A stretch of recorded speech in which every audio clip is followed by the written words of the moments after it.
انہوں نے کہا کہ ہم بھٹو کو چھوڑیں گے نہیں. تو وہ امریکہ سے آئے تھے, وہ بڑے حیران ہوئے کہ عام طور پہ ججز جو ہیں ایسے کومنٹ نہیں دیتے. تو اس حد تک ان کی نفرت کا عالم تھا.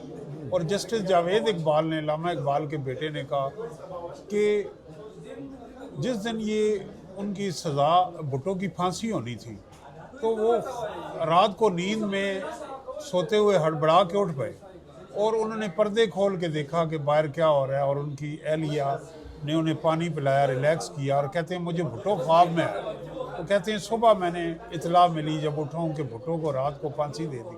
اچھا, ویسے ہی بڑی آپ نے جو سوال کی ہے, تو حال ہی میں ایک فوت ہوئے ہیں جرنلسٹ مارک ٹیلی. تو یہاں پہ ذرائع ابلاغ میں بالکل پابندی تھی, اور وکٹوریا اسکوفیلڈ نے بھی اپنی بک میں لکھا, ڈاٹر آف ایسٹ بے نظیر نے بھی لکھا کہ جب آخری ملاقات کے لیے بیگم نصرت بھٹو اور محترمہ بے نظیر بھٹو کو سیالہ گیسٹ ہاؤس سے لے جایا گیا تو فوجی ٹرک آئے ہیں, تو انہیں کچھ شک ہوا. انہیں نہیں بتایا گیا کہ یہ آپ کی آخری ملاقات ہوگی, اور بے نظیر بھٹو نے اپنے ایک نوکر کو چٹ لکھ کے دی اور پارٹی کے رہنما کے رہے کہ یہ پیغام دے دو کہ ہمیں یوں فیل ہو رہا ہے اور عوام کو چاہیے اس پہ بھرپور احتجاج کریں. تو یہ پاکستان میں یہ خبر سب سے پہلے بی بی سی نے پوری دنیا میں مارک ٹیلی نے بریک کی, اور انہیں پھر پرسونا نان گریٹا قرار دے کے پاکستان سے بے دخل بھی کی. اور تیسرا اس کا اہم پہلو یہ ہے کہ جنرل چشتی اور جنرل راحت لطیف جو اس وقت انچارج تھے اس کے, اور کرنل رفیع جو جیل سپریڈنٹ تھے, یہ ہدایت آئی کیونکہ جماعت اسلامی کے کچھ جو تھے رسائل اور اخبارات, اس میں یہ پروپیگنڈا کیا تھا کہ بھٹو جو ہیں وہ ان کی ماں ہندو ہے اور وہ انڈیا کے شہری ہیں اور وہ مسلمان ہی نہیں. تو فوٹوگرافر کو بلایا گیا پھانسی دینے کے بعد, یہ دیکھا گیا کہ ان کے ختنے ہوئے تھے یا نہیں, اور اس پہ یہ بڑی ہماری تاریخ کا شرمناک باب ہے. تو 1979 کے بعد اب میں اس میں دو آپ کو اہم باتیں بتاؤں. ملک صاحب چلیں یہ باتیں تو ہیں, اب مجھے بتائیں ہم آج کے دور میں آتے ہیں. ویسے تو ہم یہ مطالبہ کرتے رہتے ہیں کہ جو ماضی کے حکمران ہیں وہ اپنی غلطیوں پہ پشیمان ہوں, تو کیا جو ماضی کی سیاسی جماعتیں تھیں جیسے کہ جماعت اسلامی, کیا بھٹو کی پھانسی کے وقت جو جماعت اسلامی کی پالیسی تھی اور بیانات تھے, کیا جماعت اسلامی نے کبھی ان پہ شرمندگی کا اظہار کیا؟ میرا خیال ہے کہ اس سے بڑی مزید انہوں نے حماقتیں کی ہیں. 90s میں وہ جو یہاں پہ وہ بیانیہ تھا ایک انتہا پسندی کا, اس میں وہ ریاستی اداروں کے اعلی کار بنے, پھر پڑوسی ملکوں میں جو کچھ ہوا سب کچھ ہوا, پھر یہاں قاضی حسین احمد اس وقت جو ہے مقتدر حلقوں کے آبروئے چشم پہ روڈ پہ جان برپا کرتے تھے, آئی جی آئی میں بھی تھے, میں تھے. لیکن اس میں انٹرسٹنگ بات جو آپ کا ہے, جماعت اسلامی کی جو اسٹریٹ پاور تھی اور کراچی اور حیدرآباد اور اربن ایریاز میں ووٹ بینک تھا, عوام نے انہیں ریجیکٹ کیا. پوری مسلم دنیا میں جو پولیٹیکل اسلام ہے, اسلامسٹ پارٹیز ہیں, وہ پاپولر ہیں, لیکن جو ان کی ماں ہے جماعت اسلامی, وہ اس کو بھٹو کی پھانسی کے وقت رانگ سائیڈ آف ہسٹری پہ کھڑا ہونے کی وجہ سے پاکستان کے ووٹر آج تک ریجیکٹ کرتے ہیں. یہ وہ غلطی ہے کہ جس کو پاکستان کے ووٹرز نے معاف نہیں کیا. آپ کے سوال کے جواب میں. جی بالکل ٹھیک ہے. اچھا ملک صاحب یہ بتائیں کہ آج کے دور میں جو کچھ بھی ہو رہا ہے, آپ کو لگتا ہے کہ ہم نے بھٹو کے واقعے سے کوئی سبق سیکھا ہے؟ ہماری سیاسی جماعتوں نے, ہماری عدالتوں نے, ہماری سویلین حکومتوں نے, یا پھر ہماری ملٹری اسٹیبلشمنٹ نے کوئی سبق سیکھا ہے؟ میں سمجھتا ہوں کہ اس کا جواب نفی میں ہے. اور یہ جو آپ بتا رہے تھے کہ اتنے سال اتنی دہائیاں گزرنے کے بعد سپریم کورٹ نے یہ ایڈمٹ کرنے کے بعد کریکٹیو میئر کیا لیا آپ نے؟ جہاں انصاف کا روز قتل ہو, جہاں مظلوم کی داد رسی نہ ہو, اور جہاں بااثر لوگ ادارے من پسند فیصلے لے لیں, تو پھر آپ نے انصاف کو تو روز آپ پھانسی دے رہے ہیں.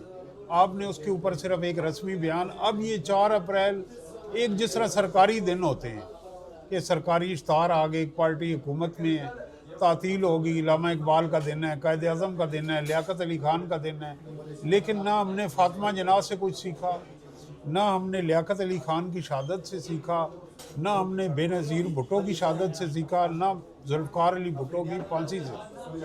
انفیکٹ وہ جو ایک طاقتور نظام ہے، ضیاء الحق نے ذوالفقار علی بھٹو کو ہی پھانسی نہیں دی، اس نے اس پاکستان کو تبدیل کر دی، اس کی سمت تبدیل کر دی اور ایک نیا ایک پاکستان تشکیل دیا جس کے اندر انتہا پسندی ہے، جمہوریت دشمنی ہے، انصاف کا نہ ہونا ہے۔ بھٹو دور بھی آئیڈیل نہیں تھا، اس کے اندر میڈیا پہ بھی ٹف ٹائم تھا، اپوزیشن کے ساتھ بھی تھا، لیکن بہرحال وہ ایک جمہوری دور تھا اور اس کو جمہوریت کنٹینیو ہوتی، آئین اس میں بنا، اچھی چیزیں بھی ہوئی، ہمارا جمہوری سفر یوں ختم نہ ہوتا۔ اس میں ایک اہم بات، جب بھٹو دور آ گیا تو ہم نے والدین سے سنا کہ یار اب رنگین ٹی وی کا دور ہے، black and white T V آ گیا، ریڈیو، اب ملک میں مارشل لا نہیں لگے گا، اور لگ گیا، سب ہوئے، بھٹو کو پھانسی دے دی، چڑی نے پر نہیں مارا۔ پھر اس کے بعد ہم نے یہ دیکھا کہ میاں نواز شریف کی حکومت آئی، ہم نے کہا کہ نہیں جی اب دیکھیں اب دنیا میں گلوبلائزیشن ہے اور سوویت یونین تحلیل ہو چکا ہے، اب شاید کبھی جمہوری بساط نہ لپیٹی جائے، وہ آ گیا۔ لیکن اس کے بعد پھر خود خان صاحب کہتے رہے کہ اب سوشل میڈیا کا دور ہے، اب یوتھ یہ ہے، تو جو مرضی ڈیولپمنٹ ہو۔ اب جو منیر نیازی یاد آتے ہیں کہ منیر اس ملک پہ آسیب کا سایہ ہے کوئی، کہ سفر حرکت تیز تر اور سفر آہستہ۔ سفر آہستہ۔ اچھا یہ بتائیں ملک صاحب کہ کیا نواز شریف جو آج نون لیگ کے بہت بڑے لیڈر ہیں، سیاستدان ہیں، 3 دفعہ منتخب وزیر اعظم رہے، جب بھٹو کو پھانسی ہوئی تو اس کے بعد نواز شریف کی جو جماعت تھی اس وقت مسلم لیگ تھی، تو اس کا کیا رویہ تھا، اور بھٹو کی پھانسی کے حوالے سے ابتدائی طور پہ نواز شریف کے کیا احساسات تھے؟ ایک تو یہ میں کریکٹ کروں گا کہ جس وقت پھانسی ہوئی وہ تحریک استقلال میں تھے نواز شریف، اور اصغر خان کی پارٹی میں تھے، تو وہاں بھی انہیں بھٹو دشمنی ورثے میں ملی۔ اصغر خان صاحب جو ہیں وہ ہیں جنہوں نے خط لکھا آرمی چیف کو کہ فوج جو ہے اپنا کردار ادا کر۔ دوسرا ان کا مشہور ہے کہ کوہالہ کے پل پہ پھانسی میں دوں گا، دینی چاہیے ذوالفقار علی بھٹو کو۔ تو نواز شریف صاحب کی اور مسلم لیگ کی سیاست کو میں ایک فقرے میں کمپلیٹ کروں گا کہ ان کی 40-50 سال کی سیاست، پہلے پیپلز پارٹی اور اسٹیبلشمنٹ کی لڑائی تھی، یہ کمفرٹ زون میں رہے، اب تحریک انصاف اور اسٹیبلشمنٹ کی لڑائی ہے تو مسلم لیگ کمفرٹ زون میں۔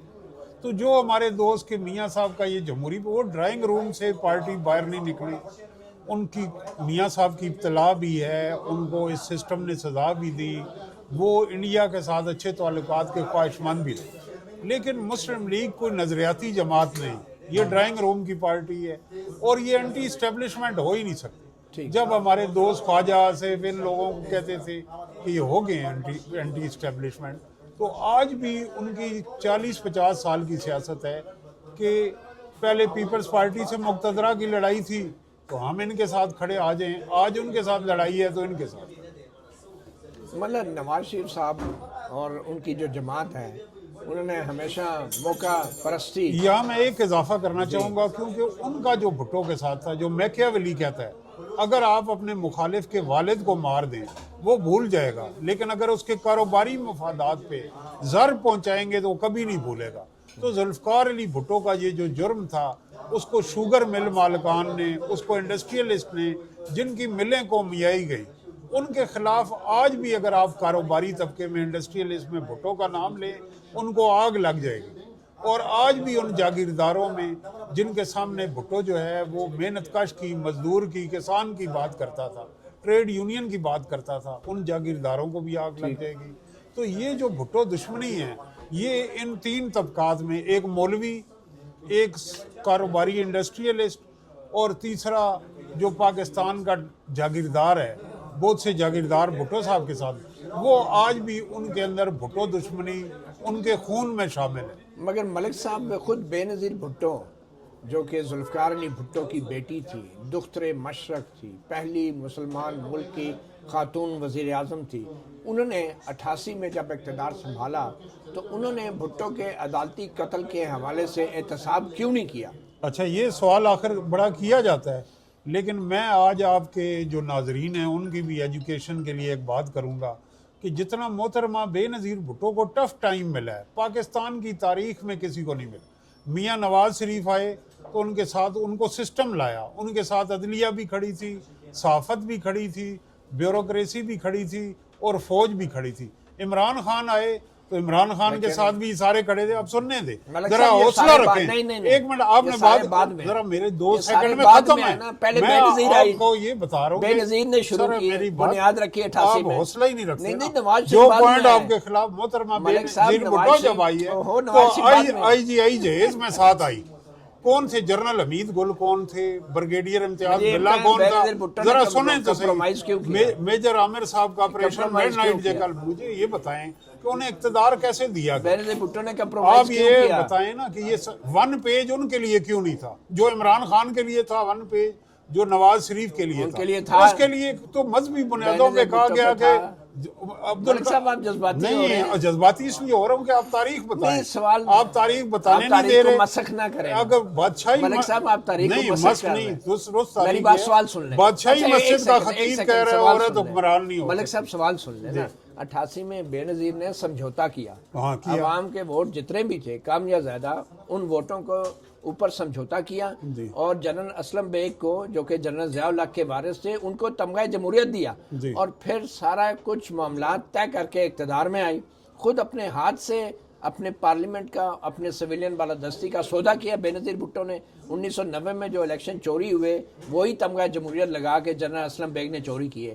تو نواز شریف اور عمران خان تو بعد میں آئے، اگر 88 میں بے نظیر سمجھوتا نہ کرتی تو نواز شریف اور عمران خان کیا کر سکتے تھے؟ تو ابتدا تو بے نظیر نے خود رکھی، اپنے والد کے خون کا حساب نہیں لیا انہوں نے۔ آپ نواز شریف و بے نظیر اس پہ عمران خان پہ پہنچ گئے تو 88 میں کون آیا تھا؟ اس کا جواب سن لیں۔ اس کا جواب یہ ہے کہ اس وقت نہ متی اللہ جان کا یہ سوشل میڈیا تھا اور نہ یہ میڈیا آزاد تھا۔ اب ذرا سن لیں، سامنے ثاقب بشیر صاحب بیٹھے ہیں، انہیں بھی میں سنانا چاہتا ہوں کہ جب محترمہ بے نظیر بھٹو کے خلاف ان اداروں نے سازش کی تو محترمہ بے نظیر بھٹو نصیر اللہ بابر کو ساتھ لے کے اسلم بیگ آرمی چیف کے پاس گئی اور انہوں نے کہا کہ جنرل حمید گل جو اس وقت ڈی جی آئی تھے یہ ہماری حکومت کے خلاف سازش کر رہے ہیں۔ تو جنرل اسلم بیگ نے کہا کہ آپ کے پاس کوئی پروف ہے؟ انہوں نے نصیر اللہ بابر کو کہا کہ انہیں فائل دکھائیں، اب آپ ان کا کورٹ مارشل کریں گے یا انہیں فوج سے ریٹائر کریں گے؟ تو بے نظیر بھٹو نے سٹینڈ بھی لیے۔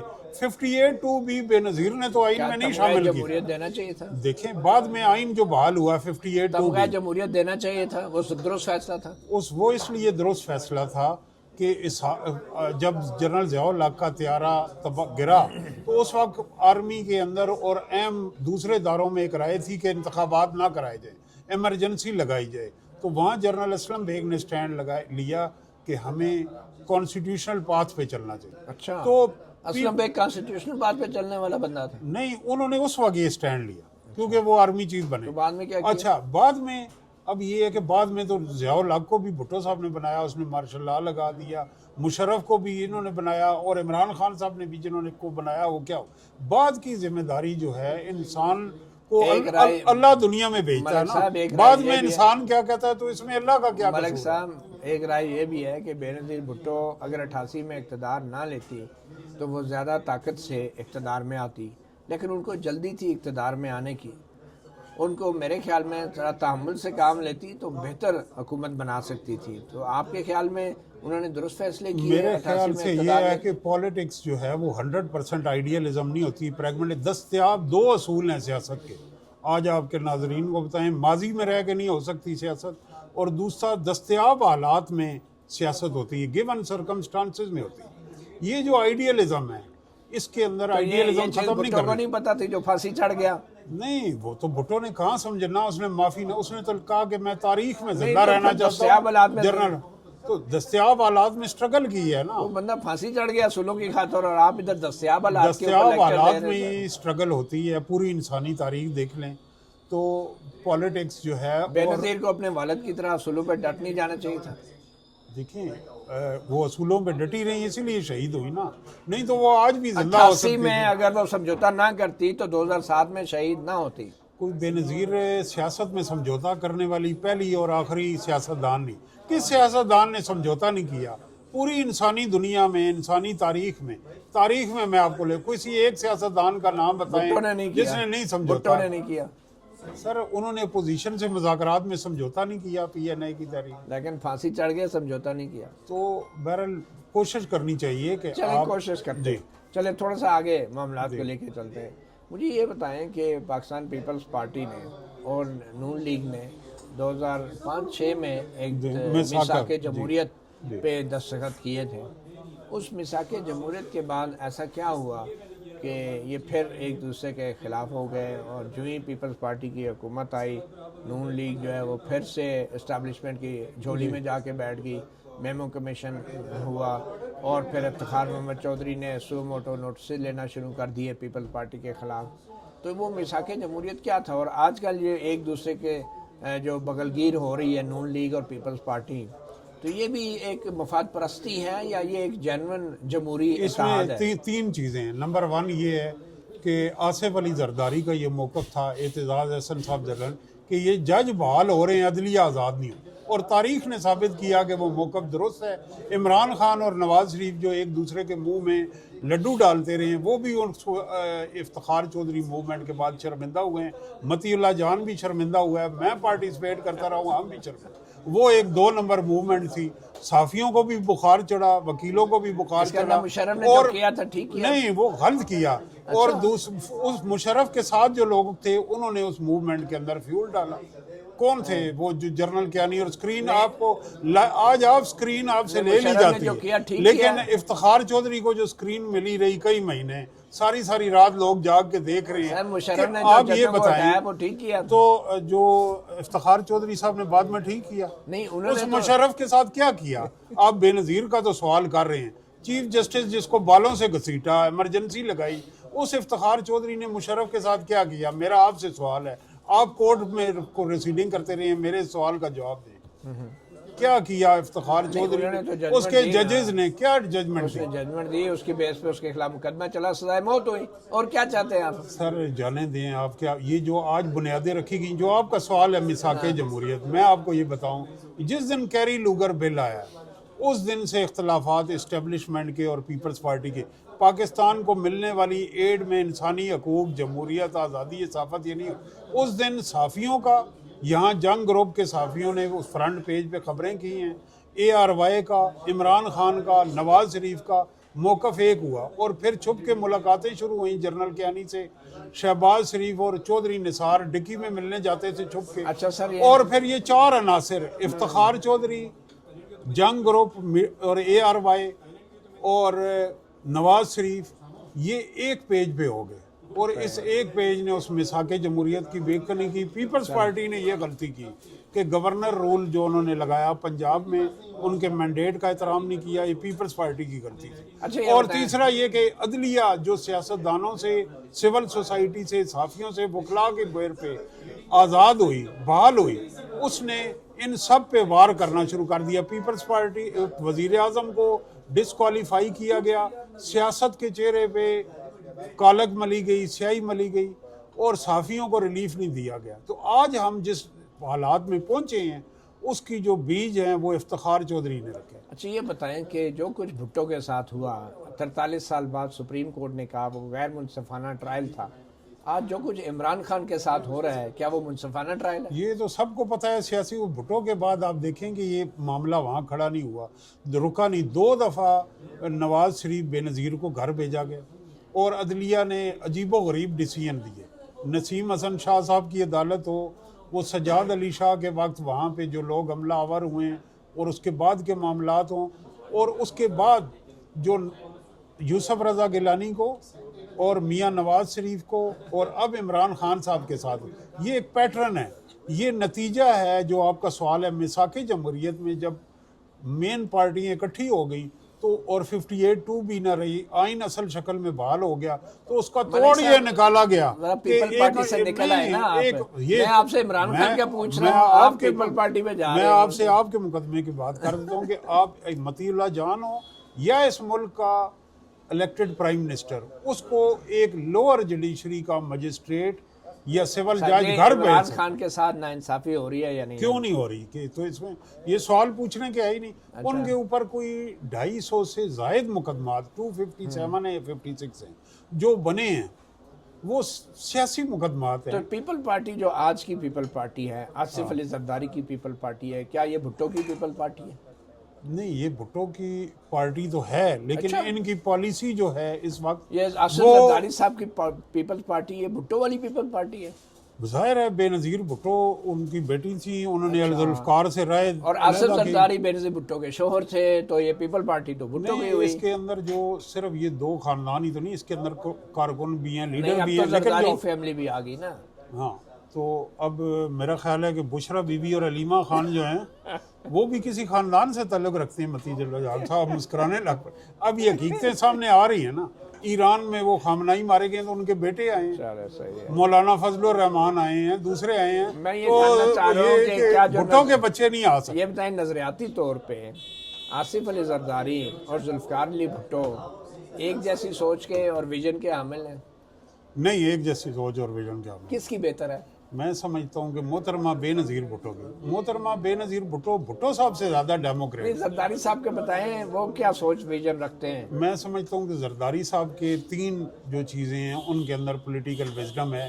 ایک تو اس مشکل مرحلے میں انہوں نے پاکستان کھپے کا جو نعرہ لگایا وہ پاکستان پہ احسان ہے. دوسرا انہوں نے 18th امینڈمنٹ اور آئین کے اندر صوبائی خود مختاری اور کوئی ایسا کام نہیں کیا کہ جو جمہوریت کے خلاف ہو پہلے ادوار میں اگلے پوائنٹ پر. اور تیسرا ان کے جو صحافت کے ساتھ ان کا بدترین میڈیا ٹرائل ہوا، لیکن انہوں نے ان کا نہ ان کے خلاف کیسز درج کرائے، نہ اقتدار کا فائدہ اٹھا کے ان صحافیوں ان کے خلاف جھوٹی خبریں ایون شادی کی بھی لگائی گئی، ہر طرح کی بدتمیزی کی گئی تحریک انصاف کی جانب سے، اور جو برداشت کیا. اچھا، اور اب جو آپ کا یہ سوال ہے، اب انہوں نے اپنا ڈیموکریٹک پروفائل خراب کر دیا ہے. کیونکہ یہ جو ایک تو ملک کے اندر جو آپ بتا رہے ہیں جمہوریت، انسانی حقوق اور صحافت یہ ڈیکلائن میں، سیاسی مقدمات بن رہے ہیں، پیکا قوانین ہیں اور آئین میں جو ترمیم، اس میں پیپل پارٹی کا اس میں پیپلز پارٹی کا نیگیٹو رول ہے. انہوں نے اپنا ڈیموکریٹک کریڈینشلز خراب کر دی.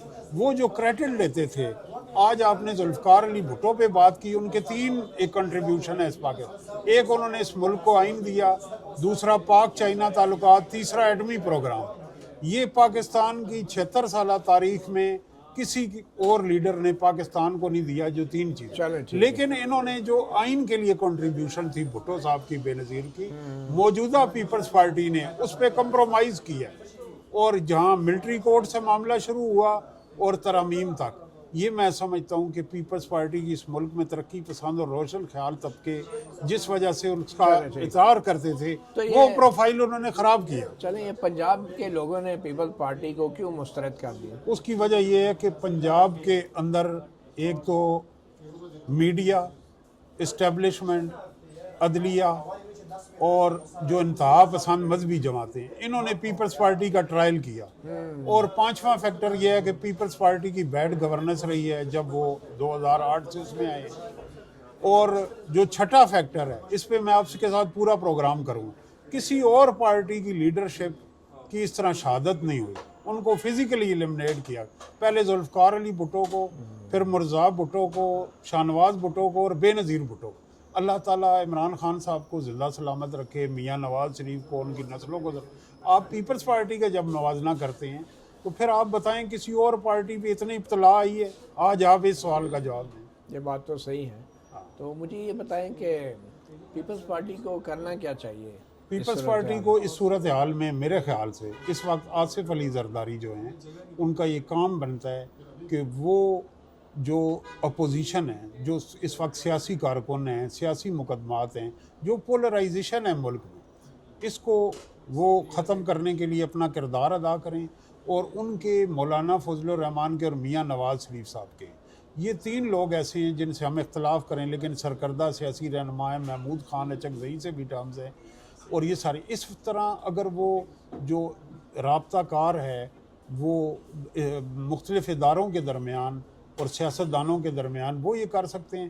اور دوسرا آئین کے اندر جو جمہوریت کے خلاف چیزیں بیچ میں داخل کی گئی ہیں، جو ابھی ہم روز سنتے ہیں کہ ایک نئی ترمیم آ جائے گی، صوبائی خود مختاری کو زرد پڑ جائے گی، اور جو میڈیا کے خلاف قوانین ہیں، جو جمہوریت دشمن جو چیزیں ہیں ان کے اوپر ان کو میری رائے میں سٹینڈ لینا چاہیے. نہیں لیں گے تو پیپلز پارٹی اور نون لیگ ارریلیونٹ ہوتی جا رہی ہے. ہمیں یہ نظر آ رہا ہے کہ وہ ارریلیونٹ ہوتی جا رہی ہے. کیا ذوالفقار علی بھٹو کا نواسہ کبھی وزیر اعظم بن پائے گا؟ دیکھیں یہ تو ایک عام سوال پاکستان کے اندر جسے وہ پیا چاہے وہی سواگن. یہاں ظفر اللہ جمالی بن گئے, انوار اللہ کاکڑ بن, لیکن وہ وزیر اعظم جو عوام کے دلوں کے ساتھ جس کا کنیکشن ہو, وہ جوڑ توڑ سے, ساز باز سے, ڈیل سے نہیں, وہ پھر آپ کو جدوجہد کرنی ہوگی. ذوالفقار علی بھٹو اور محترمہ بینظیر وہ راستہ جدوجہد کا ہے, تو بلاول صاحب کو بھی یہ سمجھنا چاہیے. اس طرح آپ وزیر, آج شہباز شریف صاحب بھی وزیر اعظم ہیں, تو پھر کیا ہو گیا؟ اب وزیر اعظم وہ ہونا چاہیے جس کو کہیں کہ وہ واقعی وہ عوام کے جذبات کی ترجمانی کرتا ہے. پھر اگر بلاول بھٹو نے جدوجہد کی جمہوریت کے لیے تو وہ تو عمران خان کے ساتھ ہی جیل میں بند ہو جائیں گے. دیکھیں جب آپ سیاست میں آتے ہیں تو وہ پھر آپ کو ان چیزوں کے لیے تیار ہونا چاہیے. جس کو دل و جہاں عزیز اس کی گلی میں جائے کیوں. تو میرے اور آپ کے زمانے میں فلمیں سینما میں لگتی تھی تو کبھی کبھی جو ہارر موویز ہوتی تھی پہ لکھا ہوتا تھا کہ بلو 18 ایئر نہ جائیں, کمزور دل حضرات. تو یہ آپ کے ساتھ بھی پروگرام میں جو بندہ بیٹھتا ہے تو ثاقب بشیر صاحب کمزور دل حضرات جو ہے وہ بھاگ جاتے ہیں.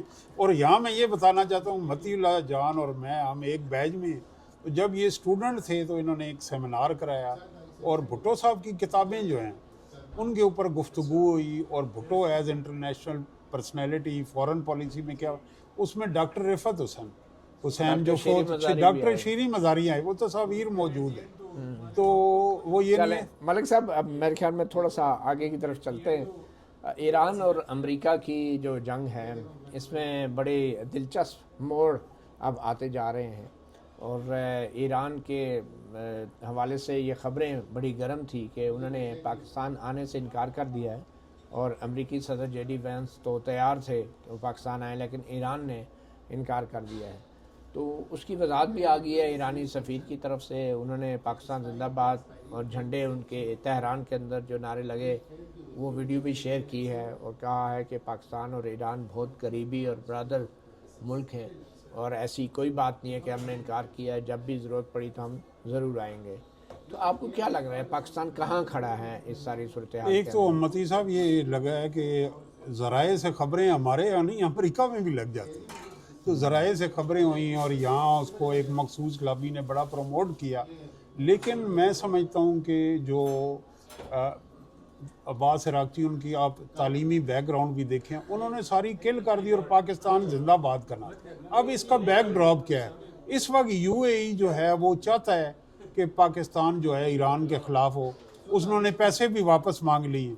تو ایران کسی قطعی طور پہ یہ نہیں چاہتا کہ پاکستان کا ایک امپریشن ایسا جائے کہ ایرانی, اور یہاں پہ ایک ایسی جنگ شروع ہو جو آپ کہہ رہے تھے پروگرام سے پہلے کہ جو پڑوس میں افغان میں سپل اوور ہوا ہے, ایسا سپل اوور جو ایران کو متاثر کرے, پاکستان کو متاثر کرے. اور پاکستان کے انٹرسٹ میں اگر یہ گورنمنٹ تمام تر ہر حکومت کے اندر نقائص ہوتے ہیں, ایران میں رجیم فعال ہوتا ہے اگر, تو وہاں جو نیکسٹ رجیم آئے گا وہ کن ملکوں کا ہوگا یہ بھی آپ ذرا زور میں دیکھیں. اور اس کے لیے پاکستان کے لیے کیا خطرات.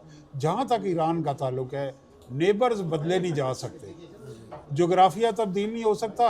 آپ نے متی صاحب ایک سنا ہوگا اسٹریٹجک ڈیپتھ, تو ہماری اسٹریٹجک ڈیپتھ ایران تھا. وہ کیسے کہ 65 وار میں ری فیولنگ کے لیے ہمارے جو پلینز تھے ایئر فورس کے وہ ایران جاتے تھے. شاہ آف ایران کا دور تھا, وہاں ری فیولنگ ہوتی تھی. انڈیا نے احتجاج بھی کیا. تو یہ ایک بڑا ہمارے پاس ایسا مومنٹ آ گیا. تو افغانستان بھی کسی زمانے میں ہماری اسٹریٹجک ڈیپتھ تھی. نہیں, افغانستان کو ایران سے اس لیے نہیں کلیئر کر سکتے. افغانستان نے ہمیں جو تسلیم کرنے میں اور بعد میں دوست سارے ایشو میں ہمارے اس کے ساتھ تعلقات میں اتار چڑھاؤ آتا رہا ہے, لیکن ایران کے ساتھ ہمارے ایک جیسے رہے. بہت شکریہ طاہر ملک صاحب. آخر میں عمران خان کے وکیل بیرسٹر سلمان صفدر نے اسلام آباد ہائی کورٹ میں درخواست دائر کی ہے کہ ان کو رسائی دی جائے اڈیالہ جیل میں, کیونکہ پیر کے دن القادر ٹرسٹ کیس میں دی گئی سزاؤں کی معطلی کی درخواستوں کی سماعت ہے. اور گزشتہ سماعت میں بیرسٹر سلمان صفدر نے چیف جسٹس سرفراز ڈوگر کے بینچ سے صدا کی تھی کہ اگر ان اپیلوں کے اوپر بحث کرنی ہے تو انہیں عمران خان سے ہدایات لینی ہے, تو ان کے لیے ملاقات ضروری ہے. مگر ہو یہ رہا ہے کہ اسلام آباد ہائی کورٹ کے لارجر بینچ کے حکم کے باوجود بھی ملاقاتیں نہیں ہو رہی، اور اب کیس تو لگ رہے ہیں، تاریخ بھی مل جاتی ہے، لیکن ملاقات ہی نہیں ہوتی۔ تو بغیر ملاقات، بغیر موکل کے ہدایت کے کوئی وکیل کیسے کیس کو آگے چلائے گا؟ تو یہ بڑی ہی ایک دلچسپ صورتحال ہے جو اسلام آباد ہائی کورٹ میں ہمیں دیکھنے کو مل رہی ہے۔ پہلے کہا جا رہا تھا کیس نہیں لگ رہے، اب کیس لگ رہے ہیں تو ملاقات نہیں ہو رہی۔ اب معلوم نہیں جب ملاقات ہو جائے گی تو پھر غیر معینہ مدت کے لیے کیس ملتوی نہ ہو جائے۔ اینی وے طاہر ملک صاحب بہت شکریہ، آپ نے بڑے اچھے طریقے سے، بڑے پتہ نہیں طریقہ اچھا تھا نہیں یا نہیں، یہ تو کمنٹس میں دیکھیں آپ نے جو ہے 4 اپریل کی اس تاریخ کے حوالے سے پاکستان کی تاریخ سے نوجوان نسل کو آگاہ کیا، اس امید کے ساتھ کہ ہم ماضی سے سبق سیکھیں گے اور مستقبل کا فیصلہ کریں گے۔ مطیع اللہ جان، MJ TV سے اجازت دیجیے، اللہ حافظ۔